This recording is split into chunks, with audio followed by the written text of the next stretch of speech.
নমস্কার, আমি বন্দনা। আমার কিচেনে আপনাদের সবাইকে স্বাগত জানাই। আবারও এসে হাজির হয়েছি স্বাস্থ্যকর একটি রেসিপি নিয়ে। আজ আমি তৈরি করব পেঁপে দিয়ে মুসুরির ডাল। এর জন্য আমি এখানে 300 গ্রাম মুসুরির ডাল পরিষ্কার করে ধুয়ে নিয়েছি, আধ ঘন্টা আগে ভিজিয়ে রেখেছি। আর নিয়েছি দুটো পেঁপে, মিডিয়াম সাইজের পেঁপে। আমি খোসা ছাড়িয়ে টুকরো করে কেটে নিয়ে ও পরিষ্কার করে ধুয়ে নিয়ে ফিরে আসছি। তার আগে ডাল সেদ্ধ করার জন্য পরিমাণ মতো আমি জল গরম বসিয়ে দিয়েছি। জলটা গরম হয়ে গেছে। এই পর্যায়ে দিয়ে দেব মুসুরির ডাল।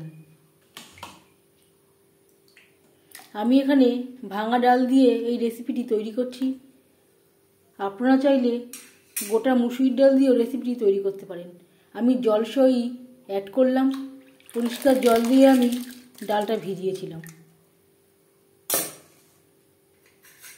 ফুটে ওঠা পর্যন্ত অপেক্ষা করব। ডাল বেশ ভালো করে ফুটতে শুরু করে দিয়েছে। এই পর্যায়ে ডালের ফেনা পরিষ্কার করে নেব।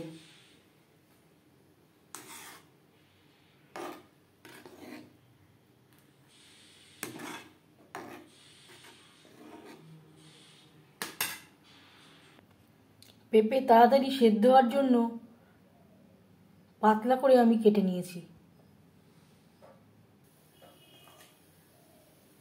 আর দিয়ে দেব পেঁপে।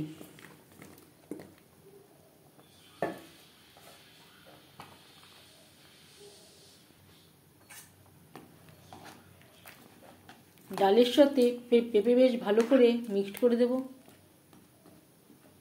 ডালের সাথে পেঁপে সেদ্ধ হওয়া পর্যন্ত অপেক্ষা করব।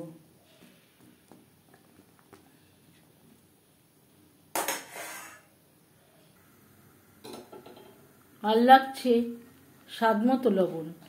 আমি এখন আর হলুদের ব্যবহার করছি না। অনেক সময় আগে হলুদের ব্যবহার করলে ডাল সেদ্ধ হতে চায় না। গ্যাসের ফ্লেমটাকে লোতে করে দেব আর ঢেকে দেব। পেঁপের সাথে ডাল বেশ ভালো করে সুসিদ্ধ হয়ে গেছে। এই পর্যায়ে দিয়ে দেব জল।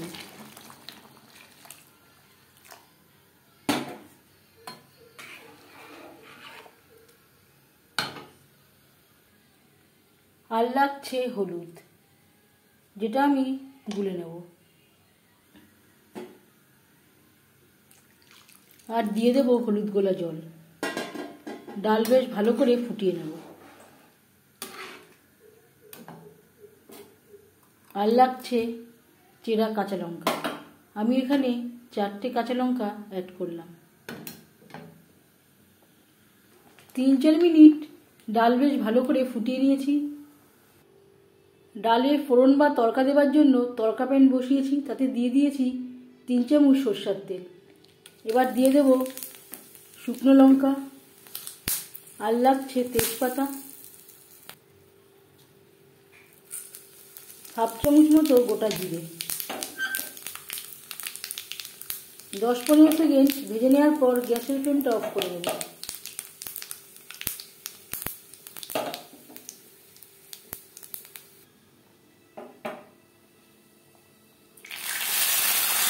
ফোড়ন দিয়ে দেবো ডালে।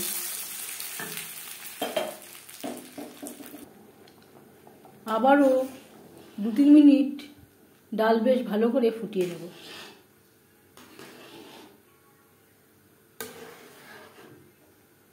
এই রেসিপিটি আমি মুসুরির ডাল দিয়ে ট্রাই করলাম। আপনারা যদি নিরামিষভাবে তৈরি করেন, মুগ ডাল দিয়েও তৈরি করতে পারেন। এবার যাচ্ছি ফাইনাল স্টেপে। সব শেষে গ্যাসের ফ্লেমটা অফ করে দেব। 5 মিনিট ঢেকে স্ট্যান্ডিং টাইমে রাখবো। এই রান্নাতে আমি আর কোনো মশলা ব্যবহার করলাম না। আপনারা চাইলে খুবই সামান্য পরিমাণে ভাজা জিরের গুঁড়ো অ্যাড করতে পারেন। পেঁপে দিয়ে মুসুরির ডাল রেডি সার্ভ করার জন্য। এই রেসিপিটি কেমন লাগলো অবশ্যই জানাবেন কমেন্টের মাধ্যমে। যদি এই রেসিপিটি ভালো লেগে থাকে লাইক করবেন, শেয়ার করবেন, সাবস্ক্রাইব করবেন আমার চ্যানেলটিকে, বেল আইকনটা ক্লিক করে দেবেন। যখন আমি নতুন ভিডিও আপলোড দেব তার নোটিফিকেশান সবার আগে আপনার কাছে পৌঁছে যাবে। আপনারা সবাই ভালো থাকবেন। এই ভিডিওটি দেখার জন্য ধন্যবাদ।